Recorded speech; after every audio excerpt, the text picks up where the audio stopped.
कोई बात नहीं,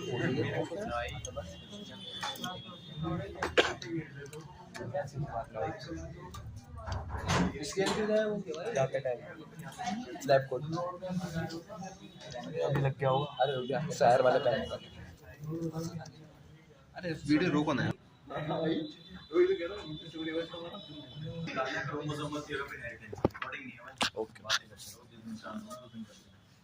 किताब में निकालो क्रोमोसोमल थ्योरी ऑफ इनहेरिटेंस। मैंने लास्ट टाइम पे ना आपको एक इंस्ट्रक्शन दिया था, याद करो, टेस्ट से रिगार्डिंग, तो सुनते रहना, फोकस करना, सारी का सारी बात है ना।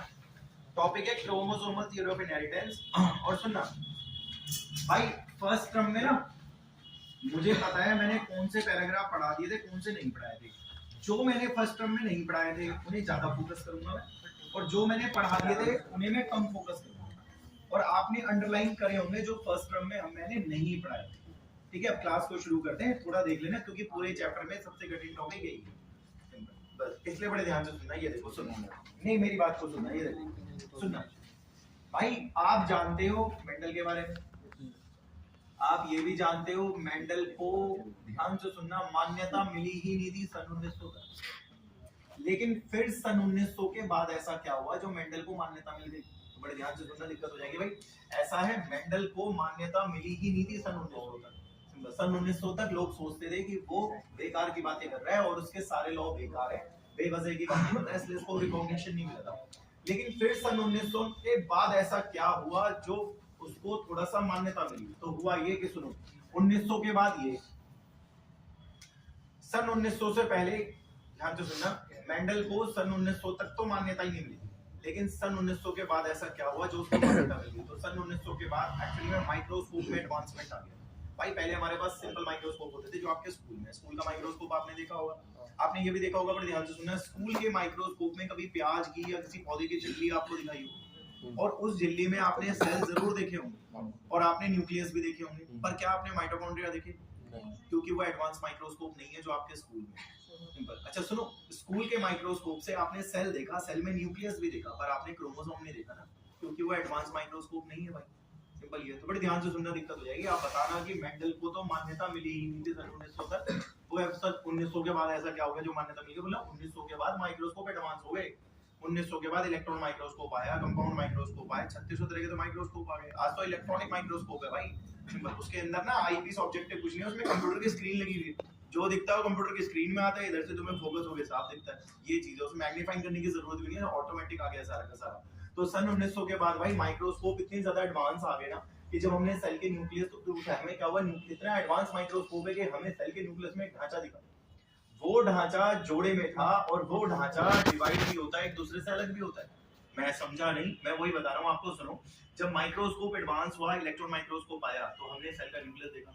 हमें न्यूक्लियस में क्या दिखा? ये स्ट्रक्चर कैसे है भाई? पेयर है, मैंने बनाया है। ये देखिए, आपको पेयर दिख रहे होंगे। आप ये देखिए, एक जोड़े आपको ये भी दिख रहा होगा, एक जोड़ा ये दिख रहा है, एक जोड़ा ये दिख रहा है। ये बताइए, क्या ये जोड़े यहाँ बरकरार है या ये सेपरेट हो गए? सेपरेट हो गए, डिवाइड हो गए। ये ऊपर चला गया, वो नीचे चला गया, इनका विभाजन हो गया है। ये ऊपर चला गया, वो नीचे चला गया, मुझे विभाजन भी दिख रहा है। मैं वही कह रहा हूँ, बुद्धि के पहले पेयर में, तो पहले तो ये पेयर में, लेकिन फिर ये एक दूसरे से अलग होते हुए दिख रहे हैं मुझे। और है कौन ये तो क्रोमोसोम है। सिंपल। क्या ये दिखते भी हैं? हाँ बिल्कुल दिखते हैं, और ऐसे ही रंगीले दिखते हैं जैसे मैंने बनाए।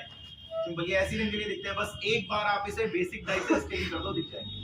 क्रोमोसोम देखने के लिए एसिडिक डाई यूज नहीं होती, हमेशा आपकी लैब्स में बेसिक डाई यूज होती है। वो बात अलग है कि आपके स्कूल बेकार है, उन्होंने कभी यूज नहीं करवाया, लेकिन हम बेसिक डाई यूज करते हैं, कलरफुल दिखते हैं। तो मैंने लिखा हुआ भी है कि क्रोमोसोम आपको रंगीले ही दिखेंगे, बस एक बार आप बेसिक डाई से स्टेन करके देखो, आपको ना दिखे माइक्रोस्कोप से तो नाम बदल देना। और स्कूल में आपके एडवांस माइक्रोस्कोप है नहीं, तो वो दिखाएंगे भी क्या बेचारे। सिंपल है। तो इसलिए देखो, फ्लो बना लो, काम चलेगा कि मेंडल को 1900 तक तो मान्यता ही नहीं मिली थी, लेकिन फिर 1900 के बाद ऐसा कुछ हुआ कि उसको मान्यता मिल गई। तो ऐसा क्या हुआ? तो जी माइक्रोस्कोप एडवांस आ गए, इतने हाई-फाई माइक्रोस्कोप आए कि सेल के न्यूक्लियस के अंदर हमें चीजें दिखने लगी। और वो चीजें जो सेल के न्यूक्लियस में दिख रही हैं, वो मुझे जोड़े में दिख रही हैं, और वो बाद में एक दूसरे से मुझे अलग होती हुई दिख रही हैं। वो मुझे रंगीली नजर आ रही हैं, क्योंकि ये बेसिक डाई से देखी जा रही है। बेसिक डाई से ये रंगीली दिखती हैं और एकदम साफ दिखती हैं। क्रोमोसोम में शायद अगर आपको याद हो पिछली कई क्लासेस से हम लोग बात कर रहे हो और मैंने कभी जिक्र करा हो आपसे कि जोड़े में मौजूदा क्रोमोसोम होमोलोगस होते हैं।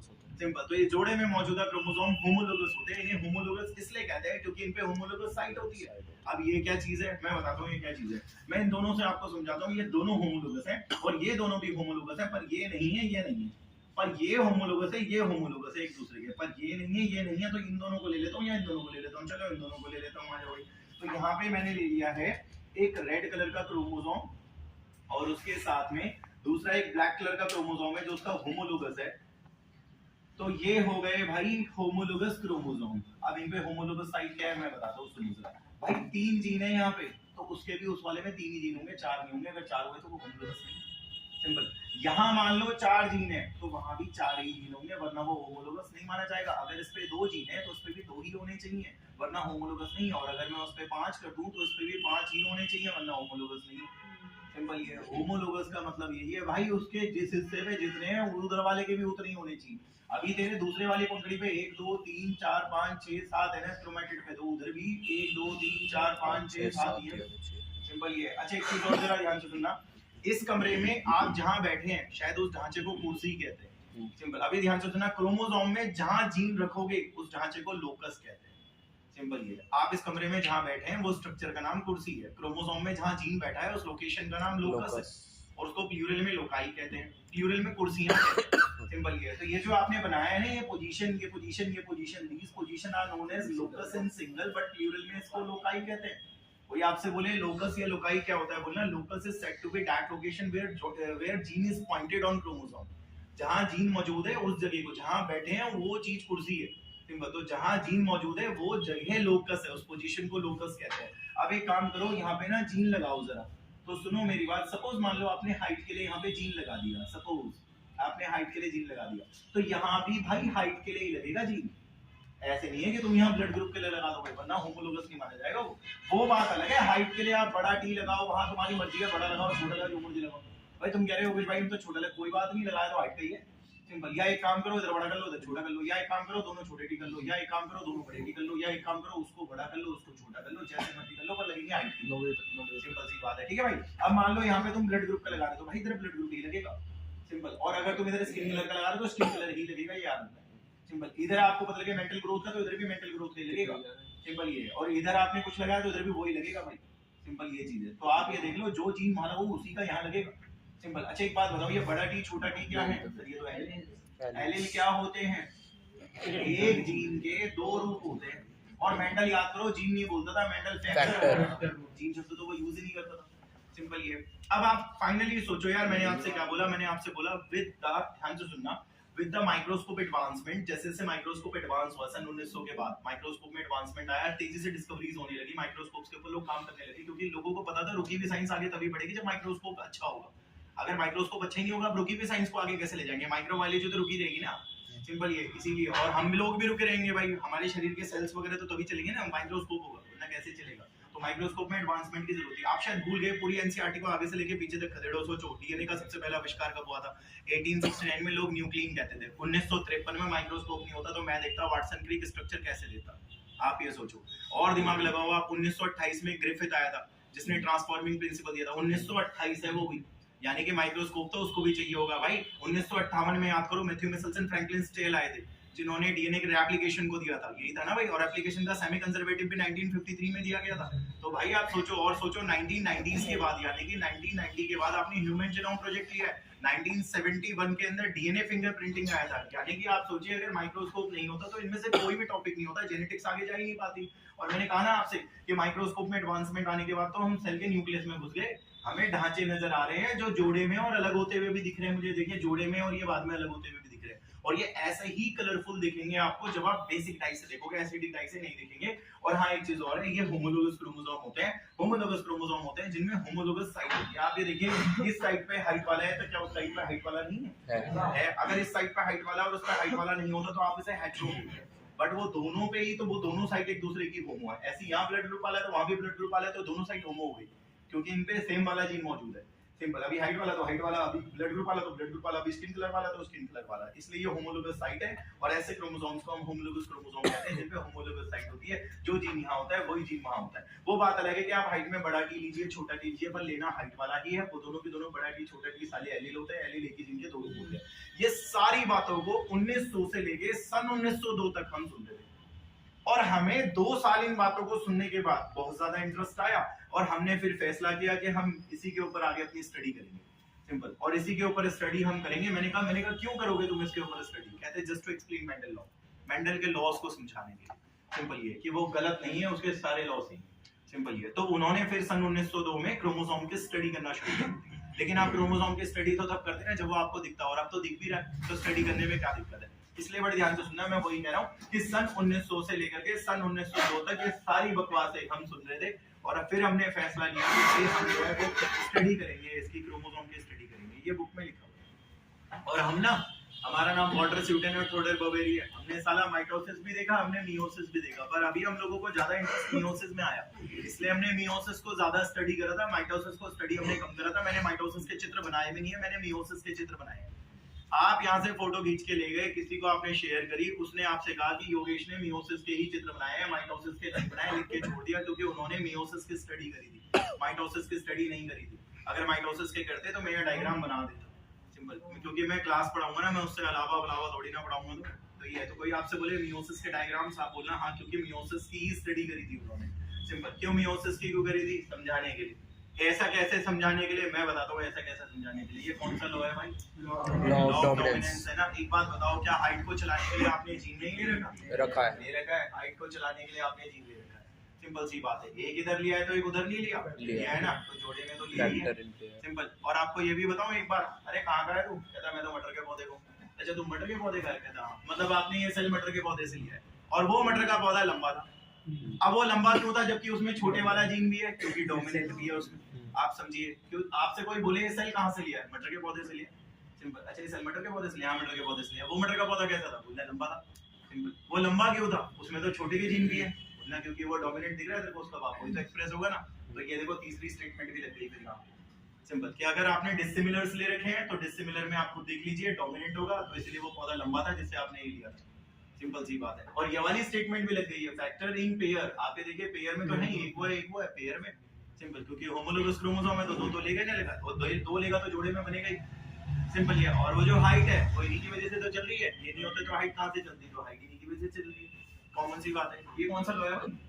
Law of segregation. सेग्रीगेशन का ऑब्वियसली बात है, आपको सेग्रीगेशन भी तो दिख ही रहा है। हाँ, अलग हो सेग्रीगेशन भी आपको दिख ही रहा है बहुत अच्छे से। तभी तो मैं कह रहा हूँ कि मियोसिस को पढ़ेंगे तो लॉस को एक्सप्लेन करेंगे, माइटोसिस को पढ़ेंगे लॉ एक्सप्लेन नहीं होगा। सिंपल। क्योंकि माइटोसिस में याद करो पेयर में नहीं आते, माइटोसिस में सिंगल आता है। सिंपल ये। इसलिए आप वहाँ मेरे को समझा नहीं पाओगे, यहाँ आप मुझे बातों को ढंग से समझा दोगे। ये बातें बुक में लिखी हुई है। आप क्रोमोसोमल थ्योरी ऑफ इनहेरिटेंस में आओ। पहला पैराग्राफ मैंने फर्स्ट टर्म में लाइन टू लाइन सारा पढ़ा दिया था, लेकिन दूसरा पैराग्राफ जो सेकंड पैराग्राफ है भाई, सेकंड पैराग्राफ की पहली ही लाइन पढ़ाई थी मैंने, दूसरी लाइन नहीं पढ़ाई थी। आप अंडरलाइन तो करते होंगे ना फर्स्ट टर्म से, तो आप उसमें देखो सेकंड जो सुनो, सेकंड पैराग्राफ की सेकंड लाइन, पहली लाइन तो पूरी कंप्लीट थी, सेकंड लाइन में क्या लिखा? ऑल्सो। ये देखो सुनो ऑल्सो सन 1900 के बाद एडवांसमेंट आ गया था माइक्रोस्कोप में, और सन 1900 इससे 2 लाइन ऊपर लिख रहा होगा, लिखा है ना। अब तुम वो लाइन पढ़ो ऑल्सो बाय दिस टाइम, ये कह रहा है वो कि ऑल्सो इस समय तक सन 1900 के बाद तक एडवांसमेंट आ गया था माइक्रोस्कोप में, और एडवांसमेंट आने की वजह से देखो क्या लिखा हुआ है, माइक्रोस्कोपी दैट वर टेकिंग एक मिनट मैं पढ़ देता हूँ, आप मैच करो। कहता है ऑल्सो बाय दिस टाइम, इस समय तक मतलब सन 1900 के बाद तक एडवांसमेंट आ गया था, माइक्रोस्कोप काफी एडवांस हो गए थे हमारे पास। एट देखो वर टेकिंग प्लेस मतलब हमारे पास हो गए थे, ठीक है। आगे लिखा हुआ है तो अब क्या होगा? Scientist were able to observe हो जाएंगे, क्योंकि माइक्रोस्कोप अच्छा है तो वो क्या कर रहे हैं? सेल की डिवीजन को देख रहे हैं। देखिए ना आपने डिवीजन देखी तो है, मियोसिस माइटोसिस मैंने लिखा हुआ है, डिवीजंस को देख रहे हैं वो, और डिवीजन में उन्हें जोड़े में भी दिख रहा है, अलग होते हुए भी दिख रहा है, लिखा होगा आगे। ये करेगा और क्या करेगा कि दिस लेड टू, ऐसे लिखा हुआ है कि दिस लेड टू, इससे क्या होगा भाई? आपको एक ढांचा दिखेगा न्यूक्लियस में, ये वो ढांचा, ये न्यूक्लियस में आपको ढांचा दिखेगा। यही लिखा हुआ उसने जो बोर्ड पे, बस ये है कि वो लैंग्वेज थोड़ी अजीब है, मगर फिर भी एक बार दोबारा पढ़ लो। दिस लेड टू, इसकी वजह से क्या होगा? आपको एक ढांचा दिखेगा न्यूक्लियस में, मिला? वो पहले तो तुम्हें डबल दिखेगा और फिर साला डिवाइड होते हुए भी दिखेगा डिवीजन में, सिंपल हो रहा। पहले तो वो आपको डबल डबल से दिखेंगे, फिर वो तुम्हें बढ़ते हुए भी दिखेंगे, डिवाइड होते हुए भी दिखेंगे। जो वो कह रहा है कि पहले वो डबल होंगे एंड उसके बाद वो आपको डिवाइड होते हुए भी दिख जाएंगे। और आप जानते हैं कि ये ढांचे क्या है, क्रोमोसोम, कलरफुल दिखेंगे जब आप स्टेन करेंगे। ये भी लिखा होगा आगे, पढ़ लो कि these were called, ये जो ढांचे हैं ये साले क्रोमोसोम हैं, कलरफुल ढांचे होते हैं ये, जब आप इन्हें देखोगे स्टेन करके। ये भी लिखा हुआ है, ये ना भाई सिंपल। फिर क्या हुआ भाई, सारी बातें सुनी इन लोगों ने, ये जो भी मैं तुम्हें पढ़ा रहा हूँ ये सारी बातें इन्होंने सुनी सन 1902 में ना इन्होंने, और इन्होंने तब देखा और इन्होंने बताया कि क्रोमोसोम, और देखो जीन से रिलेट करके बता रहे हैं सिंपल, क्रोमोसोम है उस पे जीन लगा दिए। ये भी आगे लिखा हुआ, पढ़ लो। कहता है फिर सन 1902 में क्या हुआ, क्रोमोसोम की मूवमेंट कौन से डिवीजन में, मियोसिस में। मैंने अभी तुम्हें कहा भी था कि मियोसिस के लिए बात कर रहा है वो, इसलिए मैंने मियोसिस बनाया। माइटोसिस के लिए क्या था मैं बनाता सिंपल, मुझे तो टॉपिक पढ़ाना है भाई।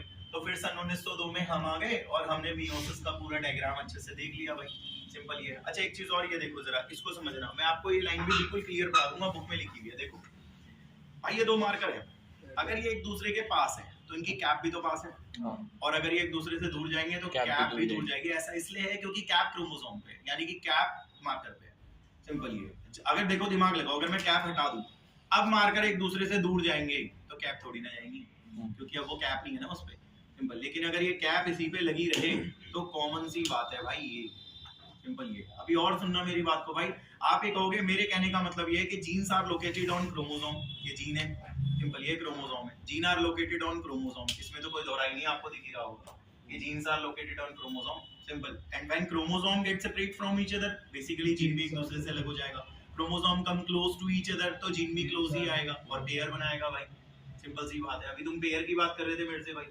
सिंपल। तो भाई सीधी बात है, जब क्रोमोसोम पास आएगा तो जीन भी पास आ जाएगी, क्योंकि जीन उसी पे ही तो है, सिंपल। अब ये दोनों पास आएंगे तो टीटी भी तो उसी पे, वो भी तो पास आएंगे, और कल को ये एक दूसरे से दूर जाएंगे तो भाई टीटी भी दूर जाएंगे। आप ये देखिए, आप जो कह रहे थे मैं उसको लगा के भी बताता हूँ आपको। यहाँ पे आप मेरे से कह रहे थे कि ये दोनों होमोलोगस है। अब ये दोनों अगर एक दूसरे के होमोलोगस हैं तो तुम गधे नहीं हो, तुम्हें पता है कि अगर यहाँ पे बड़ा टी होगा तो वहाँ पे अगला टी होगा, चाहे बड़ा हो चाहे छोटा हो, जो भी ले लो आप, ये लो ये ले लिया। अरे कल को ये क्रोमोसोम ऊपर जाएगा तो उसके साथ टी भी तो जाएगा भाई, और ये नीचे जाएगा तो उसके साथ टी भी नीचे जाएगा, सिंपल। आप जानते हो टी क्या है, वो तो जीन एलील है, तो क्रोमोसोम पास है तो जीन भी पास है, क्रोमोसोम दूर है तो जीन भी दूर है। पास होना, पेयर बनाना, आप समझ रहे हो मेरी बात को, सिंपल। और दूर जाना तो भी आप मेरी बात को समझ रहे हो। देखो मेंडल के लॉ एक्सप्लेन हो रहे हैं थोड़े थोड़े, ये आगे लिखा हुआ उसमें, आराम से पढ़ना। देखो कह रहा है वॉल्टर स्यूटन और थियोडर बोवेरी ने ये नोट करा था कि क्रोमोसोम के बिहेव के साथ साथ जीन के बिहेव भी चलते हैं। उन्होंने तो क्रोमोसोम की मूवमेंट के हिसाब से समझा दिए थे मेंटल लॉ, और मैं भी आपको यहाँ पे क्रोमोसोम, देखो बेटा क्रोमोसोम की मूवमेंट के हिसाब से मैं आपको मेंडल के लॉ समझा रहा हूँ कि आप ये देखिए ये दोनों एक दूसरे के पास है तो ठीक है भाई, पेयर में है, कोई दिक्कत नहीं है। और ये जो सेल है, ये जो इतना बड़ा सेल आप देख रहे हो, ये जो ये सेल है भाई, ये सिंपल, ये सेल मैंने तुम्हें कहा था मटर के पौधे से लिया हुआ, और मटर का पौधा जिससे मैंने लिया है वो लंबा है। आप जानते हो वो लंबा क्यों है, क्योंकि डोमिनेंट है ना, एक्सप्रेस हो रहा होगा, डिसिमिलर में डोमिनेंट एक्सप्रेस होता है, वो देखो सिंपल। साला क्रोमोसोम पे ही मैं जीन समझा रहा हूँ, और वो यही आपसे कह रहा है कि दोबारा पढ़ लो, वॉल्टर स्यूटन और थियोडर बोवेरी ने ये लिखा है ना, वॉल्टर स्यूटन और थियोडर बोवेरी ने नोट करा कि साला क्रोमोसोम के साथ साथ लिखा हुआ था बिहेवियर ऑफ क्रोमोसोम, क्रोमोसोम के बिहेव के साथ साथ वो जीन का बिहेव भी समझा देगा, और पैरेलल टू द, और इसके इसमें वो क्या करेगा, क्रोमोसोम के मूवमेंट के हिसाब से ही समझा देगा तुम्हें मेंडल के लॉ भाई, सिंपल। और मैं यहाँ पे आप खुद देखिए ना, 12वीं क्लास में हो तुम, इतना तो दिमाग चल रहा होगा तुम्हारा कि क्रोमोसोम के साथ ही मैं उसके अंदर जीन डाल के समझा रहा हूँ, सिंपल। और इससे मेंडल के लॉ एक्सप्लेन हो रहे हैं। अरे तुम दोनों एक दूसरे से दूर जा रहे हो, हाँ सर हम सेपरेट हो रहे हैं, लॉ ऑफ सेग्रीगेशन। आप परसों आए थे, मैंने बताया भी था कि दो the parent contain two alleles but during gamete formation they would segregate from each other, एक दूसरे से दूर हो जाते हैं, ये बताया था मैंने आपको भाई, सिंपल। तो ये वो वहां पे कहना चाह रहा है आपसे। अच्छा इसके बाद वाली और लाइन देखो क्या लिखी हुई है, आराम आराम से पढ़ना आप तो। Recall that you have studied the recall वो behavior. 11वीं क्लास में याद करो, आपने माइटोसिस डिवीजन में क्रोमोसोम देखे थे, तो वो 11वीं में ही देखे थे मैंने। अब मुझे नहीं पता कि क्या है क्या नहीं देखा तुमने। ये रहा भाई माइटोसिस इक्वेशन डिवीजन में तुमने क्रोमोसोम 11वीं क्लास में देख लिए थे, वो छोड़ो ना, अगली लाइन और पढ़ो। और मियोसिस में भी देखे थे आप लोगों ने भाई। अब पढ़ो, द इम्पोर्टेंट थिंग, असली बात तो ये है जो तुम्हें याद करनी है, क्या कि क्रोमोसोम और जीन कैसे होते हैं भाई, पेयर में। शायद आपको दिख रहा होगा ये, क्रोमोसोम अगर पेयर में है तो जीन भी फिर पेयर में, सिंपल। तो वो यही कह रहा है कि जो सबसे इंपॉर्टेंट चीज है जो आपको रिमेंबर याद रखनी है वो यही है कि अगर क्रोमोसोम पेयर में होंगे तो फिर जीन भी पेयर में होंगे, यानी कि chromosome and gene in pair, क्योंकि एक ये दोनों एक दूसरे के पास होंगे तो कैप भी पास ही होंगी, सिंपल सी बात यही कह रहा है वो कि क्रोमोसोम एंड कैप्स सिंपल, यानी कि मार्कर एंड कैप पेयर में है तो वो भी पेयर में ही है। लेकिन आगे देखो क्या लिखा हुआ है, the two allele of a gene, ये रहा बेवकूफ नहीं, two allele of a gene, एक जीन के दो एलील हैं ठीक है सिंपल। अब ये बताओ, सुनो सुनो सुनो, देखो देखो दिक्कत हो जाएगी। द टू एलील ऑफ एक जीन के दो रूप हैं, तो the two allele of one gene, एक जीन के जो दो एलील हैं, आप बताइए ये कहाँ है? होमोलोगस साइट पे है, होमोलोगस क्रोमोसोम के, ये लिखा होगा आगे पढ़ लो कि जो ये दो एलील है एक ही जीन के, साले होमोलोगस साइट पे बैठे हुए हैं, होमोलोगस क्रोमोसोम, ये ना सिंपल। इतनी बात हो गई आपकी, आप पढ़ना पढ़ लो। ये डब्बा जो बॉक्स है फर्स्ट टर्म में ये हो गया था याद करो। मैं इसे भी पढ़ाऊंगा लेकिन भाई मैं जल्दी में पढ़ाऊंगा, मैं अभी बस फोकस उस पे कर रहा हूँ दूसरी बार में जो लाइनें मैंने नहीं पढ़ाई सिंपल। ये उसका रीजन भी बताऊंगा मैं आपको। अच्छा ये भी सुनो जरा ध्यान से भाई, एक बात बताओ, अभी तक आपने कितने लॉ समझाए? दो। तीसरा तो आपने समझाया ही नहीं, ये नहीं समझाया आपने सिंपल। क्यों नहीं समझाया? क्योंकि ये हम डायग्राम से ही समझ जाएंगे। आप पेज प्लेट के नीचे डायग्राम देख रहे हैं, ये वाले, यही वाले हैं वो डायग्राम मत देखो, उस डायग्राम का नाम देखो, नीचे लिखा होगा इंडिपेंडेंट असॉर्टमेंट के डायग्राम, यानी कि लॉ ऑफ इंडिपेंडेंट असॉर्टमेंट समझेंगे हम इन डायग्राम से। मैंने पहली कहा टकना नहीं है, ध्यान से सुनना है आपने।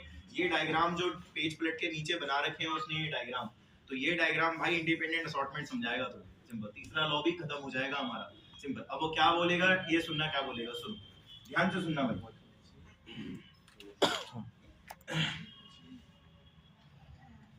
सुनना देखो, ये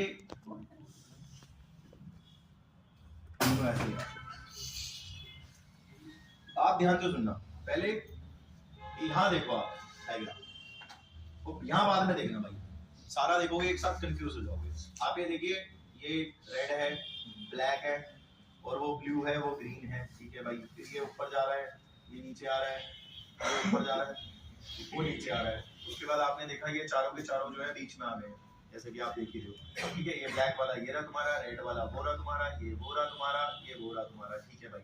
उसके बाद आप देख रहे हो ये बीच से टूट गए हैं, और टूट के ब्लैक वाले का एक क्रोमेटिड ऊपर चला गया, दूसरा क्रोमेटिड उसका नीचे चला गया। ये भी बीच से टूट गया है, रेड वाले का एक क्रोमेटिड ऊपर चला गया, एक क्रोमेटिड नीचे आ गया। ऐसा कुछ आपने डायग्राम में पढ़ा था, ठीक है भाई। अब आप इनका बिहेव देख लो, ये कैसे कैसे शो कर रहे हो। और हाँ, ये डायग्राम है मेटाफेज का, ठीक है, और वो डायग्राम है एनाफेज लेकिन मियोसिस बन गए, और वो डायग्राम मेटाफेज और वो डायग्राम एनाफेज लेकिन मियोसिस। आप बेवकूफ नहीं हो, आपने 11th क्लास में पढ़ा होगा कि मियोसिस 1 में पेयर्स चलते हैं, लेकिन आपने पढ़ा होगा मियोसिस 2 में इंडिविजुअल चलता है, ये आपने पढ़ा होगा, ठीक है। अब आप यहाँ देखिए भाई, यहाँ पे मैंने क्या करा है मैं आपको खुद ही बता देता हूँ। ये दोनों के दोनों तो वैसे के वैसे ही हैं, आप देखिए रेड ब्लैक सिंपल, लेकिन इन दोनों को मैंने पलटी मार दिया, ब्लू वाला नीचे कर दिया, ग्रीन वाला ऊपर कर दिया, सिंपल ये कर दिया है। और मैं ये देखना चाहता हूँ, बड़े ध्यान से सुनना, दिक्कत हो जाएगी। देखो मैं ये देखना, देखो यार ये सुनना, ये वो सुनिए आपने, कहते हैं पुराना एक डायलॉग है, कुत्ते की दुम टेढ़ी रहती कभी सीधी नहीं होती। ये एक इंसान है जो उधम सिंह है, पहले इसके साथ बिठाया फिर इसके साथ बिठाया। मैंने सोचा यार क्या पता मैं इसको इस बंदे के साथ बैठाता हूँ, साला बातें करता है, क्या पता मैं इसे इसके साथ बिठाऊं तो बातें कम करे। लेकिन अभी मैंने कुछ डायलॉग मारा, आपने देखा, मैंने इसके साथ बिठाया, ये वही रे उंगली करे उसे तो मैंने कहा यार कल से तू इसके साथ मत बैठ, तू उसके साथ बैठ, क्या पता कुछ फर्क है यार। 2-4 दिन उसके साथ बैठा, उसमें उंगली करने लग गई। मैंने कहा भाई ऐसा है, इसकी प्रवृत्ति ही ऐसी है, आप इसे चाहे इसके साथ बिठाइए, आप इसे चाहे इसके साथ बिठाइए, ये सुधरने वाला नहीं है बिल्कुल भी। और यही मैं यहाँ पे देख रहा हूँ क्रोमोसोम के साथ। आप ये देखिए, इनके साथ मैंने वो प्लेस करे, और यहाँ पे मैंने क्या करा, इसको मैंने पहले इसके साथ प्लेस करा, वो भाई बातें करना शुरू, मैंने इसको इसके साथ प्लेस करा, वो भाई हिसाब किताब चलना शुरू। लेकिन जब मैंने सेटिंग चेंज करी कि इसके साथ हटा करके मैंने कहा इसकी प्लेसमेंट इसके साथ लगा देता हूँ, जब मैंने सेटिंग चेंज करी कि मैंने इनको जो है तबादला कर दिया कि मैं रेड वाले को ब्लू वाले के साथ में लगा के रेड वाले को ग्रीन वाले के साथ लगा देता हूँ, और ब्लैक वाले को ग्रीन वाले के साथ में लगा के ब्लैक वाले को ब्लू वाले के साथ लगा देता हूँ, तो मैंने देखा बिहेव वही का वही चल रहा है। ये भाई यहाँ अलग और वहां भी अलग ही हो रहे हो, इनका दिक्कत ये कोई फर्क ही नहीं आ रहा। इसका मतलब भाई सीधी सीधी बात है, भर के आजाद है, इससे तो खुली छूट है सिंपल। ये ना इनने सुधरना ना उनने सुधरना, पूरी मस्त जीरा आजादी के साथ। इसका मतलब इनको तो बराबर आजादी है। तो कहता है योगेश भाई ये मत सोचना कि मुझे इसके और इसके साथ लिखोगे तो मैं अलग बीएफ शो करूंगा, और सेटिंग्स अगर आप चेंज कर देते हो प्लेसमेंट तो मैं अलग बीएफ शो करूंगा, ऐसा कुछ नहीं है। मेरे को पूरी आजादी है, मैं वैसा ही बीएफ शो करूंगा जैसा मैं कर रहा था, क्योंकि मुझे घनी आजादी है। और ये लॉ ऑफ इंडिपेंडेंट असॉर्टमेंट है। आप कुछ मत करो, पहले आप डायग्राम देखो, पता है कौन कौन से मैं बताता हूँ आपको। देखिए ये देखो यहाँ पे यही कर रखा है, आप पहले ये देखना, मेरी बात को सुनना। ये देखो, ये ऑरेंज येलो, ये ग्रीन और ये रेड, ये 4 क्रोमोसोम देखिए, ठीक है भाई। इस वाले मेरे बुक में देख लेना, फिर अपनी बुक में देख लेना आप लोग, पहले इस बुक में देखना फिर वहां देखना, तो समझ आ जाएगा भाई। ये ऊपर वाले दोनों कलर तो वैसे ही हैं, नीचे वाले दोनों को अल्टा पट्टी कर दिया है, आप चेक करो भाई। ये ऊपर वाले ना, ये संतरी और पीले, ये संतरी पीले तो बराबर वाले में भी वैसे ही है संतरी पीले, लेकिन जो नीचे है ना हरे लाल, उन्हें इंडियन में कर दिया लाल हरे हो गए वो, इधर उधर करने के बाद, मतलब प्लेसमेंट चेंज कर दिया है। पर आप भाई ये देखो, ये जो यहाँ नीचे बिहेव शो हो रहा है, वो बिहेव यहाँ भी ऐसे ही शो हो रहा है, सेम शो हो रहा है, सेटिंग चेंज करने के बाद भी वही बिहेव है। सिंपल, ये समझ गए, आसान है, कुछ नहीं है, सिंपल। मैं फिर से कह रहा हूँ, फिर मैं एक देसी भाषा में बोलूंगा, जो देखो ये 2 क्रोमोसोम तो वैसे ही है, मतलब भाई मेरे ये 2 तो वैसे ही है, सिंपल। ये लाल काला तो वैसे ही है, मैं भी वही कह रहा हूँ भाई, संतरी पीला तो वैसे ही है, बस जो नीचे वाले हैं उनको इधर उधर कर दिया, बस जो इधर वाले हैं मैंने इधर उधर कर दिया। लेकिन आप डायग्राम देख सकते हैं, सेम वही पैटर्न चल रहा है आपका, आप डायग्राम देख सकते हैं, सेम वही पैटर्न चल रहा है, सिंपल ही है। अच्छा ध्यान से सुनना, ये भी एक इंसान है, वो इधर भी फालतू बोल रहा है, उधर भी फालतू बोल रहा है। ये मैं देसी भाषा में इसलिए बोल रहा हूँ कि शायद आपने इस तरह के व्यक्ति देखे होंगे, और जब आप उसको उधर ऐसे करके बोलते हो, अबे यहाँ कंबोली हमारा इलाका नहीं, तो आपने देखा होगा कई लोग डायलॉग मारते हैं, अबे तो डर पड़ा है क्या, मारेंगे क्या ये हमें, देखा आपने, सिंपल। अभी फोन करके बुला लूंगा, साले 200 ही तो हैं इस परिवार में, हम 400 बुला लेंगे, सिंपल। ये आप सोचो, इसका मतलब उसे आजादी है भाई, उसमें डर नहीं है, सिंपल ये है। क्योंकि जिस हिसाब से काम हो रहा है ना, उस हिसाब से चेंज वो करता है, जिसमें डर होता है वो बदल जाता है, लेकिन जिसको डर ही नहीं है, वो निडर है, वो भाई वैसा है, वो वैसे ही रहेगा, क्योंकि उसमें डर ही नहीं है, उसे पूरी आजादी है, सिंपल। और क्रोमोसोम ऐसे ही होते हैं, क्रोमोसोम इंडिपेंडेंट होते हैं, ये इंडिपेंडेंट वे में काम करते हैं, इन्हें पूरी आजादी होती है, आप चाहे इन्हें इस प्लेसमेंट में बिठाओ, चाहे आप इन्हें दूसरी प्लेसमेंट में बिठाओ, ये भाई वैसे ही काम करेंगे। अच्छा योगेश भाई, आपने ना इनको ऊपर नीचे करा, आपने इनको इधर उधर नहीं करा, ओ भाई पागल हो गए हो, ये दोनों होमो है तो यही तो साथ रहेंगे, सिंपल। और ये दोनों होमो है तो यही तो साथ रहेंगे, आप इनको पलटी कर सकते हो और इनको पलटी कर सकते हो, पर इनको मत कर देना, क्योंकि फिर ये देखो टी कहाँ चला जाएगा, उस पे, सिंपल। तो वो टी इस पे नहीं होगा तो होमो नहीं होगा, फिर वो आपका डायग्राम ही गलत हो जाएगा, सिंपल। इसलिए आप या तो इनको पलटिए या इनको पलटिए, मैंने इन्हें पलटा था, आप इन्हें भी पलट देते तो भी वही चलता, सिंपल। ये तो इंडिपेंडेंट असॉर्टमेंट है, और ये उसने लिखा हुआ भी है। रुक जाओ, कुछ बात भी बतानी है मुझे। ये बताओ भाई, आप मेटाफेज से कहां ट्रांजिट हो रहे हैं? सही कह रहे हो, आप मेटा से एना में ट्रांजिट हो रहे हैं। कोई बच्चा मुझे इस डायग्राम का नाम बता सकता है? इसे मेटाफेज प्लेट बोलते हैं, इसे मेटाफेज प्लेट बोलते हैं, जिसमें आप देख रहे हैं क्रोमोसोम एक लाइन में है, मेटाफेज प्लेट है। ये क्रोमोसोम देखिए एक लाइन में है, एक लाइन में है, यानी chromosome align together, chromosome align together, इसको मेटाफेज प्लेट बोलते हैं। और यहां से जब आप एनाफेज में जा रहे हैं तो बेसिकली अलग हो रहे हैं, सिंपल। वहां से जब आप एनाफेज में जा रहे हैं, देखिए वो अलग हो रहे हैं, सिंपल। ये लिखा हुआ उसने उस पैराग्राफ में, जो बॉक्स के नीचे पैराग्राफ है, ड्यूरिंग एनाफेज ऑफ मियोसिस 1, कह रहे हैं ड्यूरिंग एनाफेज, जब आप एनाफेज देख रहे हैं ऑफ मियोसिस 1, वो भी मियोसिस 1 का, जरा मैं बोर्ड पे भी देख लूं, ये रहा, जब मैं एनाफेज देख रहा हूं, एनाफेज वो भी मियोसिस 1 का, ये मियोसिस 2 का है भाई, इसको मत देखो, उसको देखना है। ड्यूरिंग एनाफेज, जब मैं एनाफेज देख रहा हूं ऑफ मियोसिस 1 का, तो आपने देखा उससे पहले जो क्रोमोसोम है वो एक लाइन में मेटाफेज प्लेट है, ये आगे लिखा हुआ है। ये उससे पहले जो 2 क्रोमोसोम है, ये लिखा है पेयर में, ये रे 2 क्रोमोसोम पेयर, ये रहा 2 क्रोमोसोम पेयर, एक पेयर है, एक पेयर है, सिंपल। ये तो ये 2 पेयर हो गया, एक पेयर है, एक पेयर है, 2 क्रोमोसोम पेयर, सिंपल। ये एक लाइन में लिखा हुआ है, ये एक लाइन में, इसे मेटाफेज प्लेट कहते हैं। और ये इंडिपेंडेंटली एक दूसरे से अलग हो जाएंगे। फिर कहता है इसको और ज्यादा अंडरस्टैंड करने के लिए, ये भी कह रहा है इसको और ज्यादा समझने के लिए नीचे कलर्स के हिसाब से समझा दिया होगा, लेफ्ट और राइट के डायग्राम, सिंपल। ये लेफ्ट साइड है, राइट साइड के डायग्राम देखो, कहीं उसने लिखा होगा ना ऑरेंज रेड ऐसे करके लिखा होगा उसने, ऑरेंज येलो करके, वो यही कह रहा है, आसान है। कह रहा है भाई तू ये ऑरेंज रेड पैड जो भी है, इन्हें कैसे भी लगा ले, चलेंगे वैसे ही, ये चलेंगे वैसे ही, क्योंकि ये निडर है, ये आजाद है, सिंपल। ये वहां भी ऐसे ही चलेंगे, ये साले दूसरे देश में भी ऐसे ही चलेंगे, सिंपल। ये क्योंकि भाई इंडिपेंडेंट असॉर्टमेंट को समझा रहा है ये, इस बात को, सिंपल। अब एक और बात बताता हूँ, एक बात बताओ जरा, इसको भी ध्यान से सुनना भाई, समझना। पेयर वाली बात आपको समझ आई, होमोलोगस, अगर क्रोमोसोम साथ हैं तो जीन भी साथ है, तो आपको ये वाली बात तो बहुत अच्छे से समझ होगी। क्या आपको ये समझ नहीं है सेग्रीगेशन वाली बात? आगे सब अलग हो रहे हैं सेग्रीगेशन। और भाई ये जो हिसाब किताब है, इससे मुझे इंडिपेंडेंट असॉर्टमेंट भी समझ आ गया। ये मैं नहीं समझा रहा, मैं तो खैर तुम्हें बता रहा हूँ, ये हकीकत में समझाया तो उन्होंने था, स्यूटन और बोवेरी ने, उन्होंने देखो तुम्हें सेग्रीगेशन भी समझा दिया, उन्होंने तुम्हें ये असॉर्टमेंट्स भी समझा दिए भाई, इंडिपेंडेंट असॉर्टमेंट पेयरिंग वाली बात भी समझा दी है, पड़ोसी पेज पे लिखा हुआ ऊपर पढ़ लो। कहता है ये जो स्यूटन और ये जो बोवेरी है, दोनों ऐसे लिखा हुआ है, आर्ग्यूड दैट स्यूटन और बोवेरी नाम के जो दोनों बंदे हैं, इन्होंने तुम्हें पेयरिंग वाली बात भी समझा दी, इन्होंने तुम्हें सेपरेशन वाली बात भी समझा दी क्रोमोसोम की, ठीक है। और क्रोमोसोम के साथ साथ इन्होंने फैक्टर्स मतलब जीन की बात भी समझा दी, क्योंकि वो उसी में कैरी हो रहे थे। ये कह रहा है आसान है, पहले सोच लो वो क्या कह रहा है भाई। बोरा तुम्हारा स्यूटन, बोरा तुम्हारा बोवेरी, सारी बातें आज की वही कर रहे हैं। उन्होंने तुम्हें भाई क्रोमोसोम की पेयर, क्रोमोसोम के सेग्रीगेशन से जीन को भी समझा दिया, क्योंकि वो उसी पे ही मौजूद है। सिंपल ये है, आसान है, कुछ नहीं है। उसने तुम्हें क्रोमोसोम का पेयर, क्रोमोसोम का सेग्रीगेशन से देखो ये दोनों के दोनों फैक्टर हैं, इनका पेयर और वो देखो फैक्टर है, वो सेग्रीगेट हो रहे हैं क्योंकि वो उसी पे कैरी है। तो ये भी समझा दिया, दोबारा पढ़ लो, कोई दिक्कत नहीं। कह रहा है स्यूटन और बोवेरी ने अपनी आर्गुमेंट में आपको क्रोमोसोम का पेयरिंग, क्रोमोसोम का सेग्रीगेशन, उससे उन्होंने फैक्टर का पेयरिंग, फैक्टर का सेग्रीगेशन भी समझा दिया, क्योंकि उन्होंने वो कैरी कर रहा था। सिंपल यही कह रहा है, ठीक है। ये लाइनें भाई मैंने पढ़ाई की थी इसी। और सुनो, ये बकवास जो मैंने यहाँ से शुरू करी आज की क्लास, और ये सारी बकवास, ये है क्रोमोसोमल थ्योरी ऑफ इनहेरिटेंस। ये उसके बाद कह रहा है कि ये सारी बकवास क्रोमोसोमल थ्योरी ऑफ इनहेरिटेंस है। देखो यार, तुम बड़े हो तो ऐसा नहीं है, आज नहीं किसी में नहीं भी होगी समझ, आज नहीं तो 2 साल बाद उसे समझ आ जाएगा। इसीलिए मैंने भाई पहले क्लियर करा था। मैं याद दिला देता हूँ आपको अपने शब्द। मैंने सितंबर अगस्त में जब आपको जेनेटिक्स पढ़ाई थी, तब मैंने आपको हर पहली क्लास या दूसरी क्लास में जरूर कहा था कि मैं कुछ टॉपिकों में तुम्हें पागल बना रहा हूँ, ऊपर ऊपर से पढ़ा रहा हूँ। और मैंने ये भी कहा था कि ये जरूरी है, क्योंकि ABCD नहीं सीखोगे तो आगे चल नहीं पाओगे।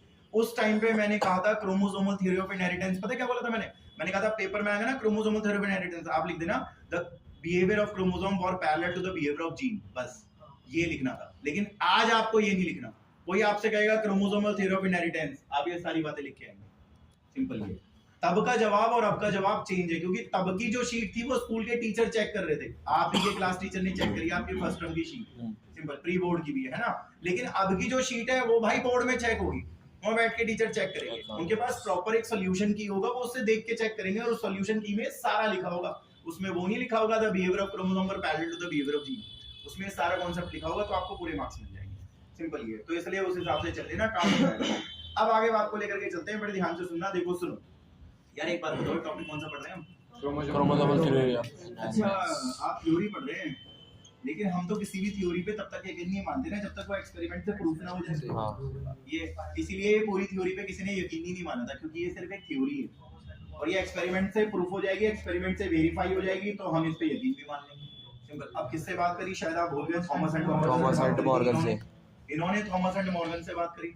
थॉमस एंड मॉर्गन अकेला नहीं, उसकी पूरी टीम उसके साथ, उनकी पूरी टीम उसके साथ।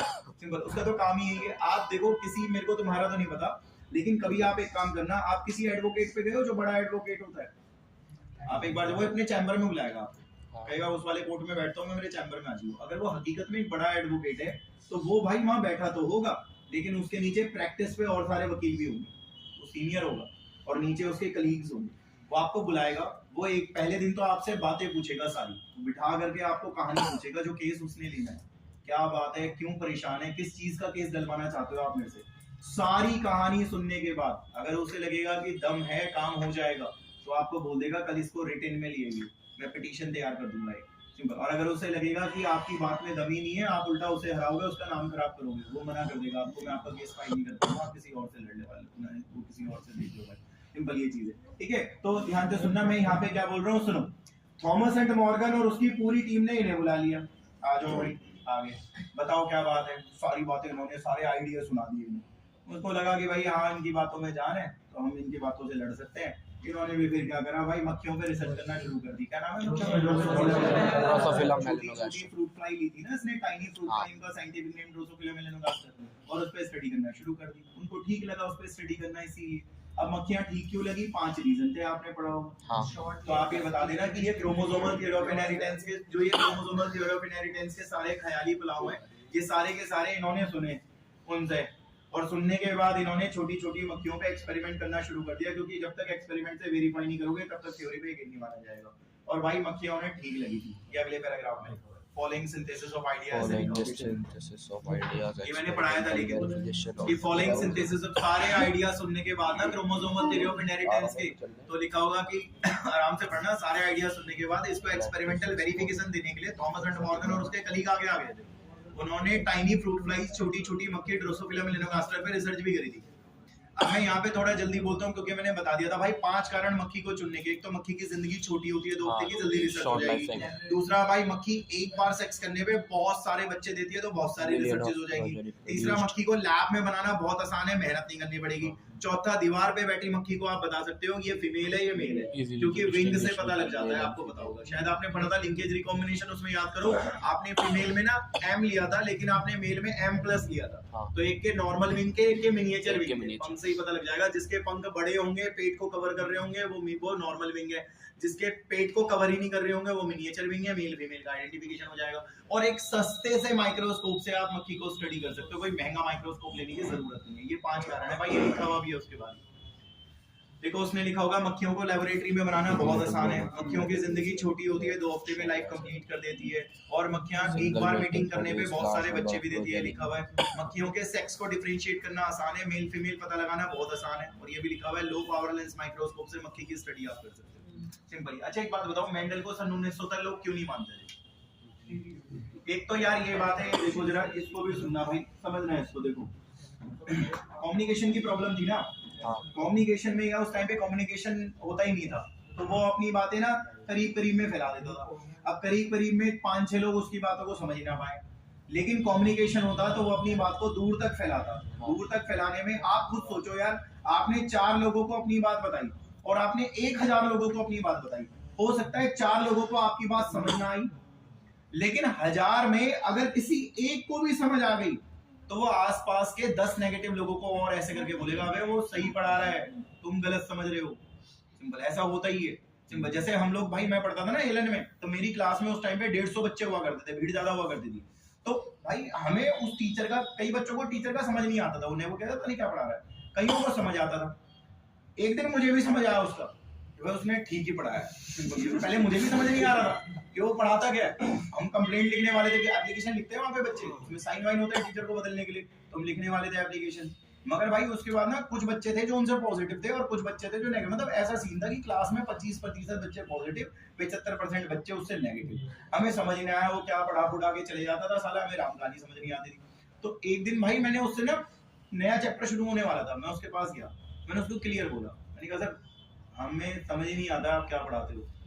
वो उसने मेरे को कहा हो सकता है तुम्हारे बेसिक वीक हो। मैंने कहा सर जो भी है, हम ये नहीं कह रहे कि आप गलत हो हम सही हैं, या हम गलत हैं आप सही हैं, जो भी है जैसे भी है, मगर हमें समझ नहीं आ रहा है एक्चुअली कि वो चैप्टर पे चैप्टर होते जा रहे हैं, 4 चैप्टर खत्म हो गए, ऐसे सिलेबस खत्म हो जाएगा, दिक्कत हो जाएगी। उधर से एलन में क्या होता है यार, पेरेंट्स पीछे से प्रेशर करते हैं, पापा फोन करते हैं, वो गालियां सुनाते हैं, हरामजादे तुम्हें वहाँ भेजा हुआ है पढ़ने के लिए, तेरे नंबर नहीं आ रहे हैं, वो तू कर क्या रहा है वहाँ पे, आवारागर्दी कर रहा हुआ, ये वो पेरेंट्स का प्रेशर है। तो उसने ये बात कही, उसने कहा देखो ऐसा हो सकता है, मैं तो जेन्युइनली पढ़ाऊंगा, मैं यहाँ पे गोटी गाटी तो नहीं खेलूंगा, तो तुम एक काम करो।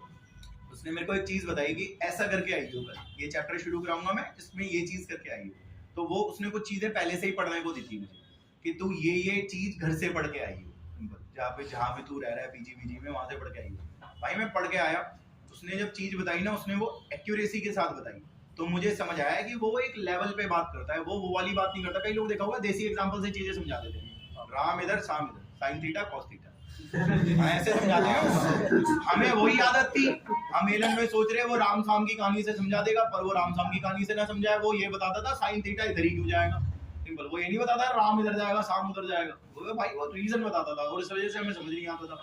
लेकिन जब हम एक बार बेसिक पढ़ के गए ना, वो समझ आया। तो उस दिन दोस्तों ने जब कहा दोबारा हो गए नए चैप्टर, यार ये भी समझ नहीं आ रहा नए चैप्टर से, ये चैप्टर भी ऐसे ही चला जाएगा, तब मैंने खुद उन 6 जनों को बोला, मैंने कहा भाई मैं तुम्हें बाद में समझाऊंगा, वो सही पढ़ा रहा है बिल्कुल, हम उसे समझ नहीं पाए क्योंकि हम उसके हिसाब से नहीं चल पाए, और वो एक्यूरेसी के साथ पढ़ा रहा है, क्योंकि हम लोग यहाँ से निकलेंगे तो जरूरी नहीं है हमारा सिलेक्शन हो, हम आगे कहीं और भी जाएंगे तो बेसिक नॉलेज तो होगी ना हमारे अंदर। और अगर वो राम शाम से पढ़ाने लगे तो फिर गली गली आ रहे टीचर, और उनमें फर्क ही क्या होगा। ये बात भी उसने मुझे कही थी, बच्चा एलन पूरे भारत से आता है, अगर हम राम शाम तरीके से पढ़ाने लगे बेटा, जिस तरीके से तुम गलियों से पढ़ के आए हो, तो फिर हम में और वहाँ फर्क ही क्या रह गया, वहीं पढ़ लेते आप लोग, सिंपल। हमें लगा यार बात तो ये ठीक ही कह रहा है, गलत तो कह नहीं रहा, कह रहे इसलिए भाई हमारा एक लेवल है, हम उसी लेवल से पढ़ाएंगे आपको।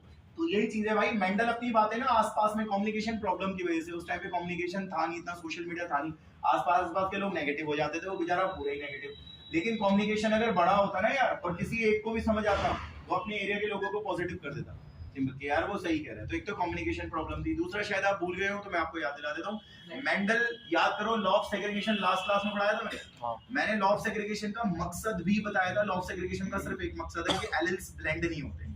याद करो, मैंने कहा था अगर एलिल्स ब्लेंड होते, आप कम बच्चे आए थे और मैंने उसमें कहा था एलिल्स अगर ब्लेंड होते तो वो दोबारा रीअपीयर क्यों होते, सिंपल ये बताया था। तो एलिल्स कभी ब्लेंड नहीं होते, ये मेंडल कहता था, लेकिन लोग यकीन नहीं मानते थे। लोग कहते थे एलिल्स मिक्स हो जाते हैं, गोरे काले का बच्चा सांवला हो तो जाता है, सिंपल लोग ये कर देते थे थोड़ा सा, जबकि वो कहता था भाई गोरा काला इज डिफरेंट थिंग और एलिल्स एक अलग चीज है, तो एलिल्स कभी ब्लेंड नहीं होते। तीसरा यार वो शायद मैथ्स का यूज कर देता था, आपने पढ़ा होगा, वो प्रोबेबिलिटी स्टैटिक्स का यूज, मैथ्स का यूज करके क्रॉस को समझा देता था वो। ये तो आप जो बनाते हो ना गैमेट के लिए अलग करेंगे बॉक्स बनाते हो, वो रेजोनेंट सी पुनेट का बॉक्स है, पुनेट ने डब्बे में प्लेस करो ना। मेंडल तो क्या करता था, वो कहता था 2 की पावर 3 लगा, 2 की पावर 2 लगा, ये लगा, देख 64 आया, 64 बच्चे होंगे, इतने में से इतने फॉर्मूले लगा ले, देख इतने टॉल होंगे। लोग कहते थे भाई कौन सी मैथ चला रहा है, तो पुनेट स्क्वायर चलाता ही नहीं था वो, सिंपल ये होता था। तो उसके 3 प्रॉब्लम थी, एक तो मैथ्स का यूज करना जो लोगों को समझ नहीं आते थे, इसलिए लोग मेंडल की बातों को मान नहीं पाते थे। दूसरा एलिल्स ब्लेंड नहीं होते, लोग सोचते थे ब्लेंड होते हैं। और तीसरा कम्युनिकेशन की प्रॉब्लम है। ये इस टॉपिक का पहला पैराग्राफ था, जो पहला वाला पैराग्राफ है, इसी टॉपिक का आपने वो पढ़ा नहीं। फर्स्ट पैराग्राफ में देखो उसने लिखा हुआ है कि मेंडल ने अपने जो लॉ थे वो 1965 में छपवाए थे, लेकिन सन 1900 तक उन्हें मान्यता नहीं मिली थी। और इसके पीछे 3 कारणों में देखो लिखा, फर्स्ट सबसे पहला कम्युनिकेशन की प्रॉब्लम, कम्युनिकेशन आसान नहीं था उस टाइम, तो बातों को दूर तक फैला ही नहीं पाया, ये लिखा हुआ है भाई, सिंपल। फिर उसके बाद देखो अगला सेकंड उसने लिखा होगा कि जीन्स यानी कि जो फैक्टर्स होते हैं वो कहता था भाई ब्लेंड नहीं होते, लेकिन लोग उसमें भी कहीं ना कहीं रिफ्यूज कर जाते थे, लोगों को लगता था ब्लेंड होते हैं। और 2-3 लाइन नीचे थर्ड भी लिखा होगा, जिसमें लिखा होगा वो मैथ्स का यूज करता था लोगों को अप्रोच करने के लिए, और लोगों को उसकी मैथ्स समझ नहीं आती थी, ये चीज है। तो मैथ समझ ना आने की वजह से लोगों को उसकी बातें ही समझ नहीं आती थी, लोग मना कर देते थे, ये लिखा हुआ उसमें भाई, बहुत क्लियर सा है, उसमें कुछ भी नहीं। फिलहाल हम लोग इससे आगे मिलेंगे, और इससे आगे अब देखो हम कहाँ चलेंगे भाई, क्रोमोसोम की आज के बाद हम कोई बात ही नहीं करेंगे, क्योंकि क्रोमोसोम के कॉन्सेप्ट खत्म है। याद दिला देता हूँ, codominance, incomplete dominance, pleiotropy, polygene और मल्टीपल एलील, ये रह गया आपका एक ज्यादा टेस्ट क्रॉस। तो हमारा जीन का कॉन्सेप्ट रह गया, क्रोमोसोम खत्म है।